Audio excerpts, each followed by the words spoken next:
Bueno.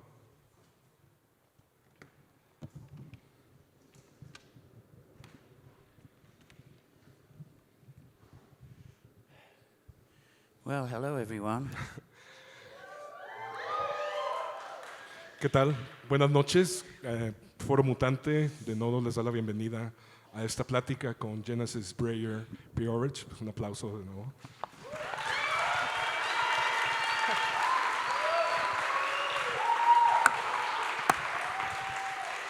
It's truly an honor to have you here in Mexico City, and also at our festival, Festival NORMAL, and also here at Mutante, which is all the activities that have to do with networking, all of that has to do with young professionals of alternative music. So thank you very much for coming. We're very excited to have you here. It's our very first time in Mexico City. And we like it. We want to come back and just explore. So please remember to welcome us when we come back. If you see us wandering up the street lost, tell us which way to go. Well, your life, your career has been something that has eliminated many people, many artists, and not only in music, but in life itself, I would like to say. And you have been an inspiration to many, like I said. But I just want to, if we can go back a little bit to the beginning of everything, when you started and when you realized that maybe you were not the same as the people around you, and that something inside was stirring. Probably the very beginning was when we were 10 years old, and my father gave me a book to read. We were sick, we were off school with asthma, and it was 7 Years in Tibet by Heinrich Harrer. And we read the whole book, and were fascinated with this completely different culture, and started to obsess over Tibet. Look, we're getting ghosts already. And so we became fascinated with that idea of alternative cultures, alternative belief systems that were so different to what we'd been fed by family and church and school. And then for a while we were okay, we were just pondering things, and then in '64 was the trauma. My parents moved, and we were sent to this private school that was boys only, and it was the worst of all the things you can imagine that are horrible about a private, privileged, all-boys school. The year before we arrived, the headmaster had hung himself in his office from shame because he was a friend of the Queen, Queen Elizabeth, who appears often in this story, my enemy number one. And he'd been caught seducing people in toilets in the local town and was about to go to court. To save the Queen embarrassment, he hung himself. What an idiot. And it turned out that there was a whole gay mafia in this school, and suddenly half the teachers left, and a lot of the older boys left, and that was when we arrived. You would think it would be better then, but it wasn't. The ones that were left were the bullies, the ones who beat you up, the ones who were so rich. One of them, at 16 years old, got a Rolls Royce to go to the golf club. My football boots were from a church bazaar, second-hand. So there was this massive gap. And basically the school said, you are the future leaders of Britain. You will be the diplomats, the politicians, and the leaders of industry. And that didn't sound like me at all. That's when we knew we were in the wrong place. And so, as we've often said to people, that's when we knew who the enemy was. All of that great, big, organized privilege that they call the establishment. The rich, the powerful, the people who have titles just because somebody had sex with somebody else 400 years ago. You know, the royal family aren't even English. They're Greek and German. Why do people look at them with any kind of respect? And how do any of them get the throne? They kill everyone else who's a rival. So they're all gangsters. Don't ever forget that. So that's where we learned. That's where it began. And at that school, we started to fight against the rules and had lots of problems, but we fought, and then we left. And when we left in '68, we went to university, briefly. And what about music? Oh, music, yeah. Well, we did make one record in 1967 with some friends. We'd started to hear this music. John Peel had a show on pirate radio called Perfumed Garden. And from that, we heard the Velvet Underground, Captain Beefheart, all this incredible, new, completely different music. And so we started trying to find the records. Usually we had to buy them from America. And of course, we then wanted to make our own because we got the idea, oh, if you improvise and you're sincere and you try and speak whatever's in your head, that makes great music. So that's what we did. We went into the attic of my parents' house. We only had old tape recorders as amplifiers. And we had drums actually from Brazil, and a broken violin, a biscuit tin that we'd put a neck on and turn into a kind of banjo that we called the Pingle Wad. And we just made music on this tape, and when it was finished, we were reading about Ian Brady and Myra Hindley at the time, the child killers, the famous British child killers. And they used to get Adolf Hitler's speeches pressed onto records at this place called D-Roy Sound Systems. So we thought, well, that's a nice little extra twist.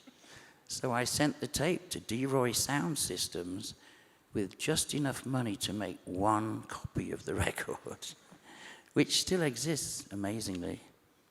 It did get re-released a few years ago by Deus Records, Early Worm. And that's where the music really started to take off.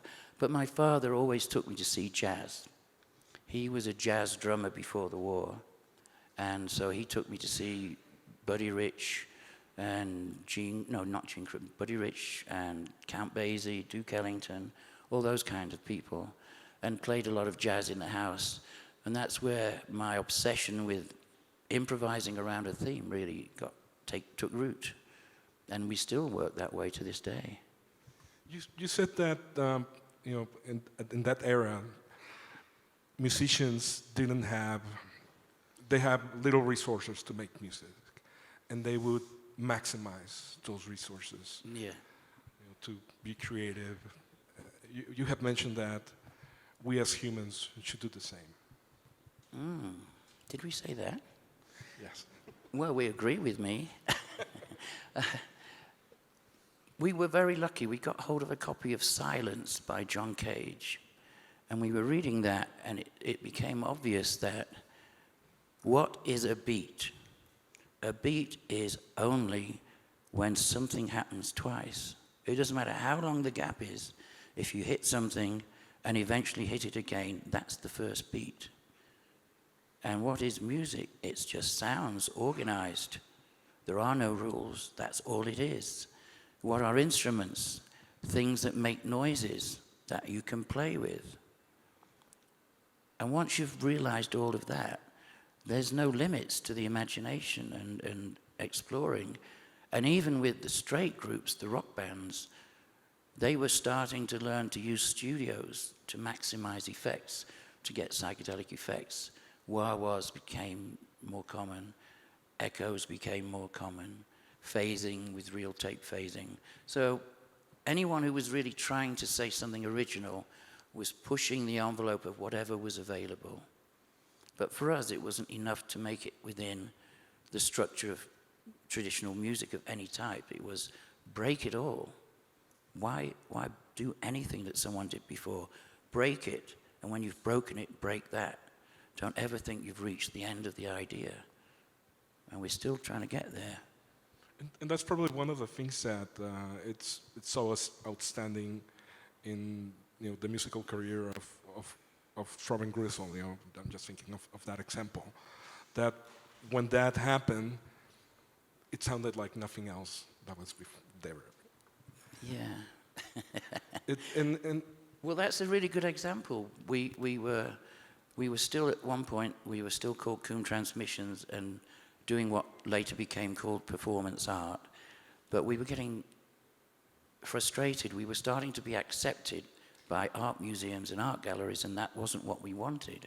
We wanted to put questions out there and break things. And so we thought, what else could we do to reach people with the minimum status attached to it, without any kind of intellectual cachet?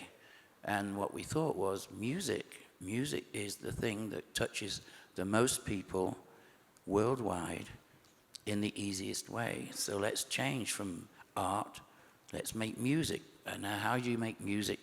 None of us could play any instrument. So you start with what you've got. Okay, so it's going to be a band where no one can play. What do we have lying around? Chris Carter happened to be building, very advanced really, he was already building modular synths right back then, 1975. And Sleazy was mad keen on William Burroughs and tape recorder experiments. So he was getting hold of Walkmans, which were very new, and changing them so he could play both sides of a cassette at the same time. And then he put those into a small keyboard that he built. So he basically built a sort of Mellotron cum sampler way back in 75. And then that left me and Cozy. And we thought, well, somebody should have a lead guitar, but they can't play. And Cozy said, I hate lead guitars. So we said, you're going to be the guitarist. So we went to Woolworths and bought a guitar. It was called the Satellite. It was £15. And we gave it to her to play, and she said, it's too heavy. So we got some electric saw, and we just sawed all the extra wood off. And that's why it ended up looking like a thin stick, because she didn't like the weight. It was that simple. It had nothing to do with music or style at all. And then there was an old bass guitar left there that had no strings or pickups. And so we said to Chris, can you fix it? And he said, yeah. But accidentally, he put in lead guitar humbucker pickups. So it had that really intense sound, because we just didn't know that there was a different type of pickup for a bass. And then I used echo decks and fuzz faces, because I didn't like the sound of the notes. I wanted just noise, rhythmic noise, and just started to jam. And then from all of 1975, every weekend, we would meet Friday night and Saturday we would play, just jamming, making noises, seeing what happened. We'd record everything on cassette tapes, then listen to them on Sunday.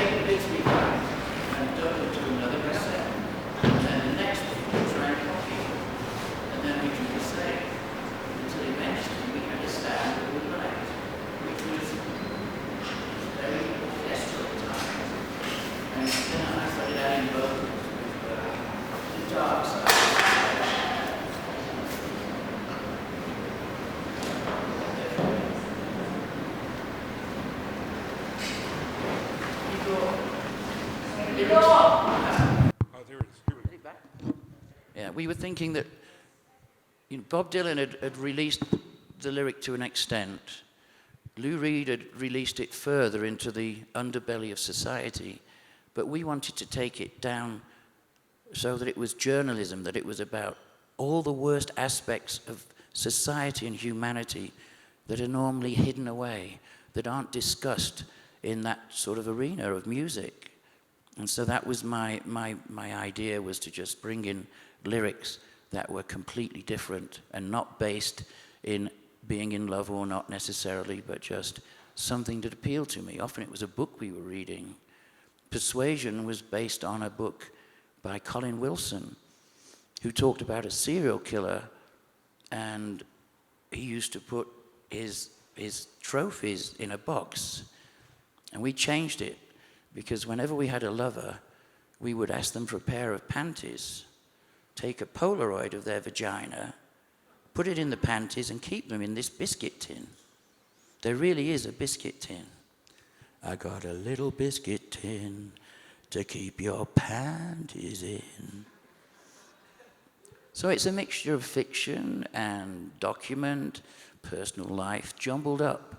And the rest of it was about Cozy doing stripping and porno and how people tried to persuade her to do more than she originally said she would.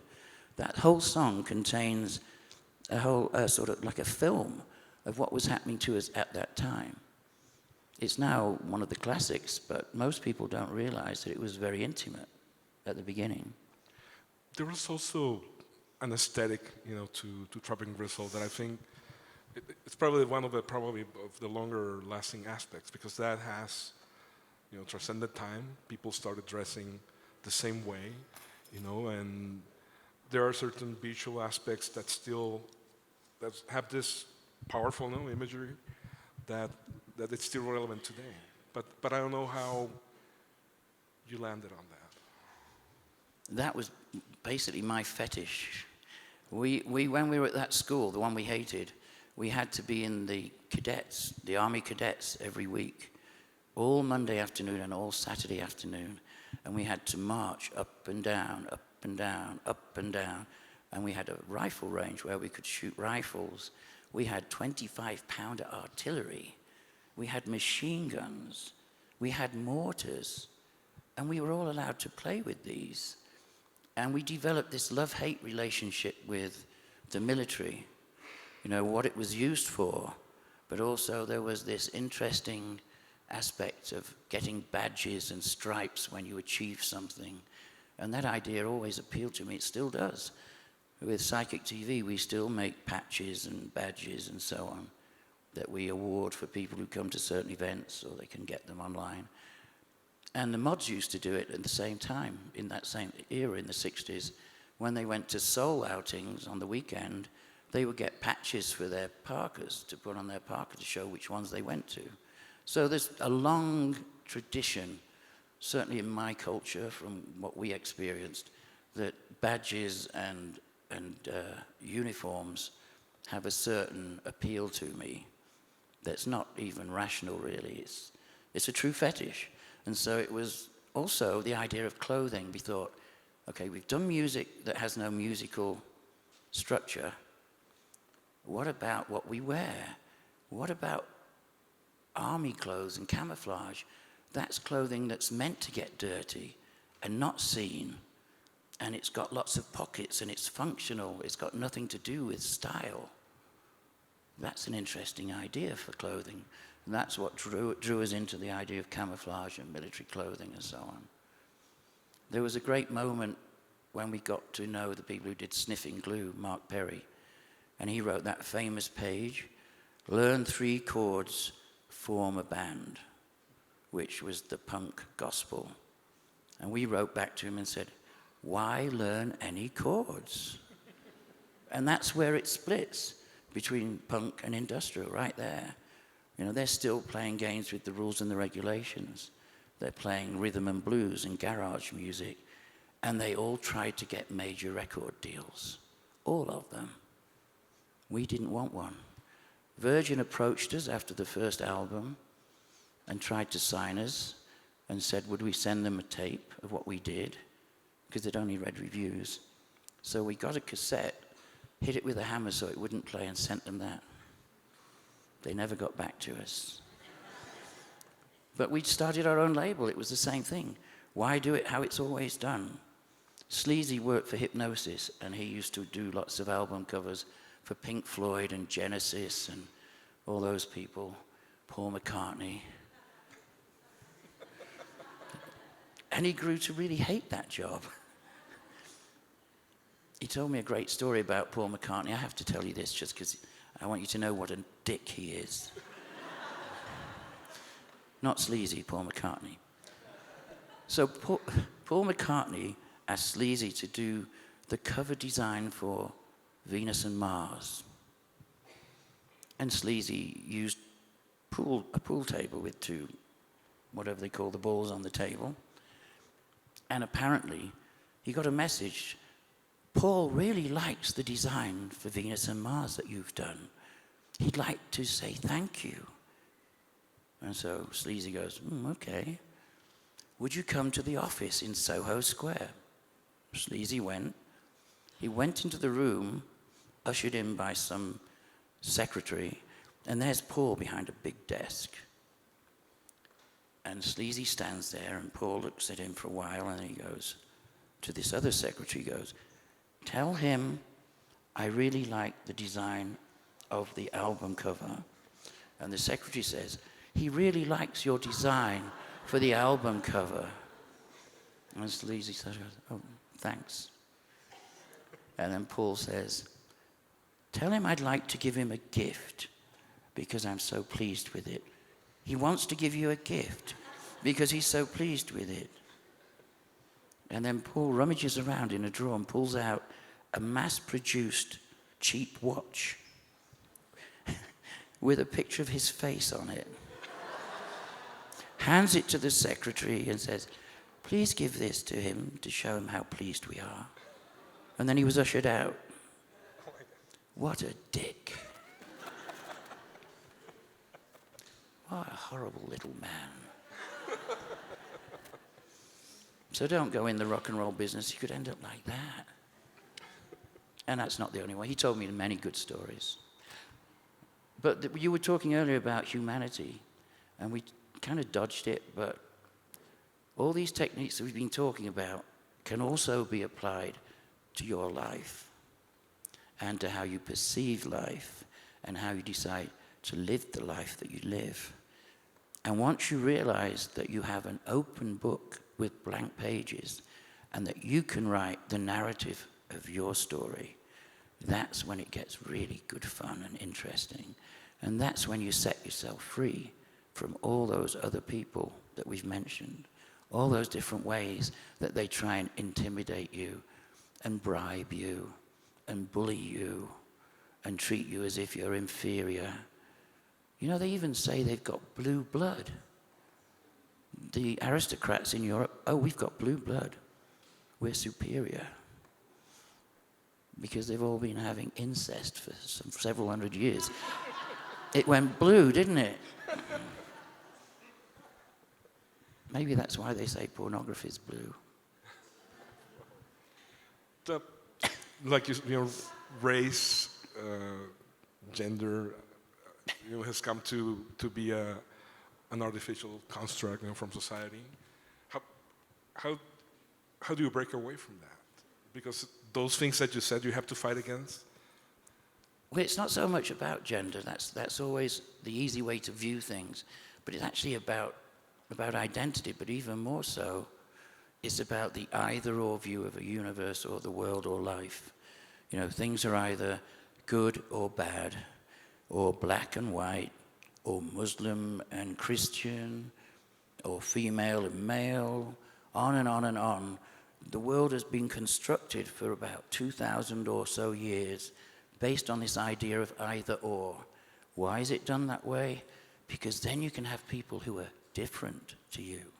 And when you want to control your population, you suddenly identify somebody who's different to you.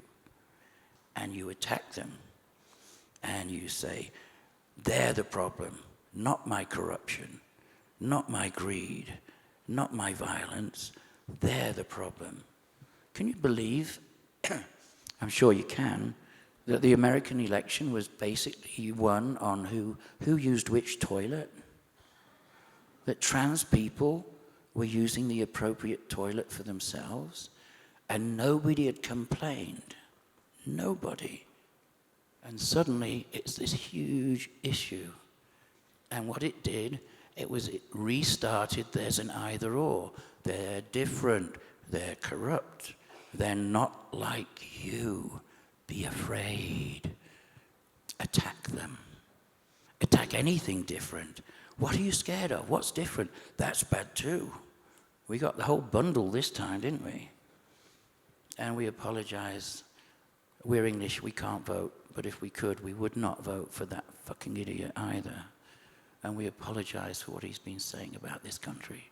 Because I like it here, personally.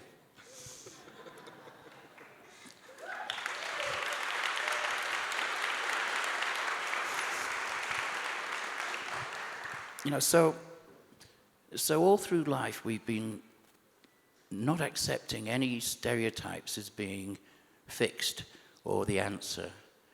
And we got to, when we met Lady J, we started to have this incredible love affair. And at the beginning, the impulse we had was just to be absorbed into each other, totally. To not be separated in any way at all. And to surrender individual personality into becoming one. And how we did it at the beginning was simple things. We started to dress the same. We started to have our hair done the same. We started to wear the same shoes. We started to copy each other's mannerisms a little bit. And we thought, why is this so attractive? What is it about this that's making us feel so drawn to removing the either or, the you and me? Why do we want to become this new creature? What is it? And we came up with a word, pandragine, a positive androgyne, a hermaphrodite. Because if you blend two beings that are two different genders by birth, they become hermaphrodites. They're everything. You don't take anything away, you just add. Why not have as many options as possible? Why only have a certain number because you were born that way? And now, with science and medicine, we're getting to the point where we can change things in really radical, beautiful, amazing ways. We just learned you can grow bone now. We've discovered that time is a solid. You know, the things that are happening around us are amazing. And so we thought, it's not enough to just look alike. We have to say that this is becoming clear to us that it's a fight against binary systems, either or. We don't want to be male or female. We want to be one. You're my other half, literally. The two halves together create one unified being. Excuse me, the lack of oxygen in this town is being difficult on me. The altitude. So we thought about, what is it? You know, where does it all come from? DNA. DNA is supposedly what decides what gender you are or what you aren't. So what's DNA? Where is that in this picture? And we thought about that. We thought, DNA, why should that tell us how we want to evolve physically? Fuck DNA. Let's contradict our DNA. So we decided surgeries would be a great way to state publicly that we were serious about this discussion, that we did not want to accept the DNA program that we'd inherited. For a start, we didn't know how many ancestors we would not have liked that were still in there somewhere. You know, DNA, they're discovering, contains more information than they ever imagined. And so the first thing that we did was get a vasectomy to say, no more DNA coming out of me, mate. That's the end of that one. And the doctors that did the surgery said, I've never seen anybody laugh and smile as much as you during this surgery. I said, because you don't know why we're doing it. And then we decided it still wasn't enough. We wanted to break, absolutely, the inherited body. And we thought, what are the easy ways? Lady J was a nurse, a registered nurse, and a dominatrix. So she'd always been fascinated with the body and its limitations. She always felt frustrated by having a body. So we decided on Valentine's Day, 2003, that we would get matching breast implants. So we went to a cosmetic surgeon that was recommended, and Jay did the nurse thing. I'm going to ask you, can I have breast implants, doctor? And what are the pros and cons? And he told her everything. And we were sat there, and then when the discussion was over, we just blurted out, and I want them too. And he just said, okay, no problem. And we thought, that was easy. Wow. So on Valentine's Day, we got matching breasts, and the first words we spoke when we woke were, "These are our angelic bodies. These are sacred bodies." And then we thought, why are we saying that? And then we looked at angels, and we realized angels aren't born. They just are. They're created, apparently. So they don't have belly buttons. And they don't have genitals. We thought, oh, that's interesting. What does that mean?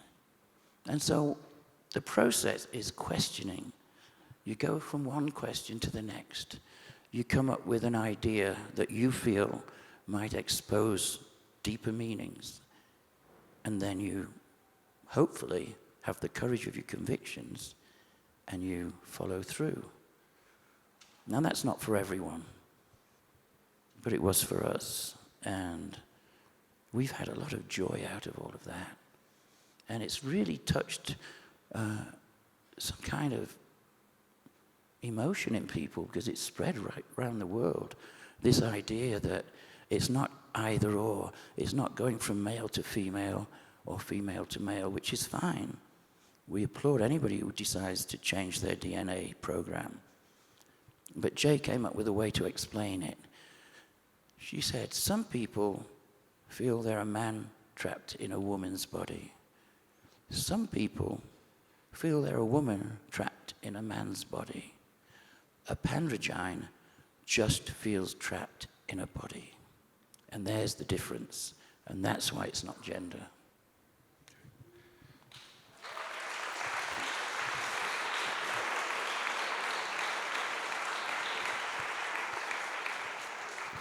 What are the current questions that you are asking up to this point? What are the current questions? Well, there's always the big one, which is there anything after the physical body dies? We believe there is, partly through working with Tibetan Buddhists for a long time and being confronted with examples of people who it's impossible to logically deny have somehow reincarnated, which means it's possible to maintain a sense of self in a released consciousness when there's no body. Now, it's obviously not very easy because not many people have done it, but it's possible. And so we decided that if that was true, that would give us the chance to become each other without bodies and just be two lots of consciousness blending into each other to truly finally be one. And so that's what we're working on personally. But it's also important for everyone because she said such simple but really smart things, Jay. She said, people should believe in reincarnation even if it's not true, because then they wouldn't make such a mess of the world because they'd have to come back and deal with it. And that's a really good way of looking at it. Why do you think all these fake Christians, because they're not Christians, nothing they say is in the New Testament coming out of the Christ's mouth, so they're not Christians. But these idiot fundamentalists, these bullies, these sadists, I've lost the thread now. Where was I going with that? Oh yeah, so they think they can make a big mess. They can destroy you, they can destroy everything, they can drop bombs, because they're not going to come back. They're going to go to heaven. No, they're not. No heaven would let those kind of creeps in. But that's their thing. It doesn't matter if we make a mess. If we say sorry on the last day, it's okay. We're off the hook. And that's why they're so irresponsible. And that's why they're so dangerous. Now, what else are we thinking about? How do we get rid of Trump as fast as possible? I think right now it's the way the body is, and maybe through technology, to travel out of this planet, to somewhere else. Oh, yeah. There were like 7 new planets announced that are supposedly livable. But I don't think that I don't know if we're meant to be outside our home, Oh, come on. or yes? Yes, of course we are. We couldn't wait to get in a spaceship and go to another planet. It'd be wonderful. Jay wanted to go into space straight away. I mean, why not? Why not keep exploring and changing and evolving? And if you're going to go into space, then pandrogyny gets more relevant, because you're saying the body you get at the beginning can be rebuilt and adjusted and changed to fit your desires. So if you want to go into space, why not find out how those primitive little animals hibernate? So you could hibernate while you're traveling in space. If lizards and bears and squirrels can do it, it can't be that hard. So why aren't we trying to find out how to hibernate? And then if you're going into space, you don't want to use a lot of energy for heat, so grow fur. Why not have fur? And as we run out of space on land, get gills and live underwater and farm fish for everyone. There's no end to the options when you let go of the end. There's always another idea that can come. And it doesn't matter how ridiculous it sounds at the beginning, we can get there. And thank goodness there are some amazing people doing independent work on getting into space. That's what we should focus on. We talk about it this way as a picture for you, that if you think of an organism, like an amoeba, and it gets damaged in some way, it will then put all of its resources that it has to healing the damage. If part of it is not getting enough nutrition, it will send whatever nutrition it has to heal the lack of nutrition. We believe the humane species is one organism, and that's how we should view it. And if we think of ourselves like that, then whenever somebody's going hungry, we would naturally all try and send nutrition where it's needed. If somebody's hurt or damaged, we would send what we can to heal them. And that would be enough to make this the most amazing place to be living. And then we could focus on what else can we do. We can go into space finally and not take all of those old men with us. There's the good news. They're all 70. They'll be dead in 10 years. But really, that's the way to look at it. We believe each of us is one tiny bit of one organism. And you can change that organism by how you behave. This new returning to music, this new era of psychic TV, I find it so endearing, because I saw you guys in LA at Berserk Town, and I was like, when I saw you perform, it seemed so sincere. You guys were having a lot of fun, and it totally. When I saw you in 1999 in Tijuana, during the Acid House days, it touched me in a very deep way. But this time, psychedelic rock, you singing, cover songs, all of that. It also was very sincere in a way, and it touched me in a different way. Well, it's my favorite music. It's what we play at home. It's what we'll be DJing with Edley O'Dowd tonight at midnight at a club I don't know the name of. Pasagüero.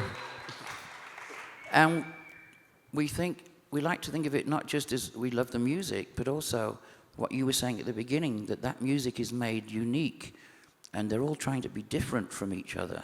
They're not trying to have hits. They're trying to be different and unique and special with almost no equipment, and they still do it by pushing their imagination and not worrying about the skills and the rules. And that's why we still bring that in. So if we do one song by Can, we hope that some people will go, that sounded pretty good, who are Can? And they'll go and start to research Can, and then maybe they'll discover krautrock, and that will give them a whole new vision of where music can come from and where it can be made and how. And so we pick things that are favorites, but also that can take people to extra information as well. And of course, Edley O'Dowd is one of the masters of picking the songs, we have to say. Is it? He's over there. He's over there, right? Hi, Adley. I would like to open up, to some questions from the audience, if that's fine. Yeah. All right. Do we have a microphone over there, down there? No? Yes? Okay. If anyone wants to ask a question, if they can come up here, that would be great. It's always quiet at the beginning. No questions? Okay. There's a question at the front.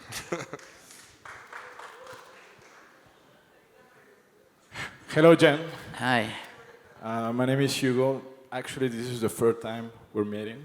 The first time was in Paris in 2008, after the 32nd annual report concert in Paris. Oh, right. I even met you and Peter Christopherson at that time. Right. Then 1 year later in Lyon, France, after a Psychic TV concert.